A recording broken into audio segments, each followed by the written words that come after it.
They're an integral part of our community because we're really the only place that most people have to come for urgent medical needs. Unfortunately, we don't have walk-in clinics in our community that are available and open all day long. I think it's really important that anybody in a community anywhere has access very quickly to an emergency room and then the follow-up care they need. One, it's incredibly reassuring. It's very frightening to be fallen on the ground or to be writhing in pain someplace and not sure when you're going to be able to get looked after or where you have to go. You know, you've got very specialized nurses working in a very specialized area that are able to flex quite quickly within their environment and adjust to whatever's coming in the door.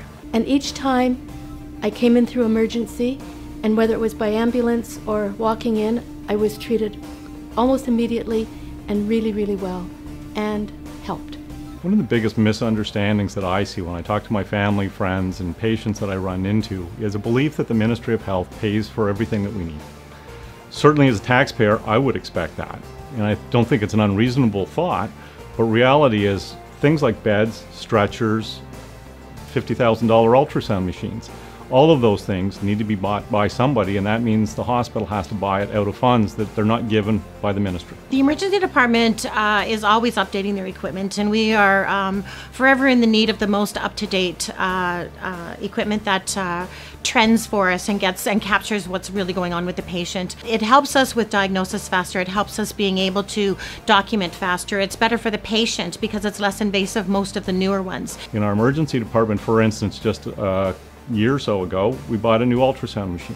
If you've been unfortunate enough to need our department and you've needed myself or one of my colleagues to use our ultrasound machine, you would have seen this tool about this size that costs $50,000, and given the type of equipment it is, it only works for about 3 or 4 years. So we need to raise about $10,000 more every year just to keep a simple piece of equipment going in a department. Might sound like a bit of a luxury, but if you're bleeding and you need me to find it, I need it. The foundation is responsible for or has been able to raise millions of dollars over the last several years, and without them we wouldn't have any of the equipment that we need. I see nothing but improvement in our community, and our people in the community that support us are absolutely wonderful, and we couldn't live without them. On behalf of myself, on behalf of my department, on behalf of all of the docs that I work with, I'd like to greatly thank everybody who's donated to the hospital. Unfortunately, every year we have an ongoing need for equipment, we have an ongoing need for resources, and unfortunately we don't have any other source for it. So anybody who's thinking about giving, please do.